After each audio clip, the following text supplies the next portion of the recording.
Conocer cuánto carbono emite lo que consumes es fácil. Lo calculamos gracias a los recibos de luz y gas y algunos de los pagos que realizas con tu tarjeta BBVA. Entra en la sección de sostenibilidad de la app, conoce cuál es tu huella de carbono y descubre cómo reducirla y ahorrar en tus facturas. Esta es tu huella de carbono acumulada este año.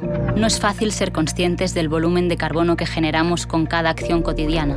Por eso, gracias a las equivalencias, lo verás mucho más claro.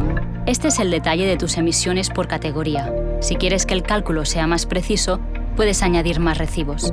Cuanta más información tengamos, mejor podremos calcularlo. Podrás saber en qué categorías emites más CO2.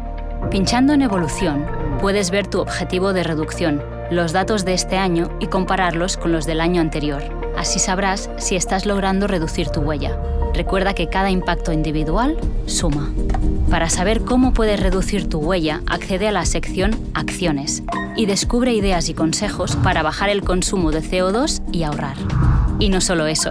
En BBVA tenemos un compromiso con la sostenibilidad y queremos presentarte un catálogo de productos que ayudan a reducir tu impacto y hacer que tu movilidad, tu vivienda o tus finanzas sean más sostenibles. Esto es solo el principio. Ayúdanos a crear un futuro más verde e inclusivo. BBVA, creando oportunidades.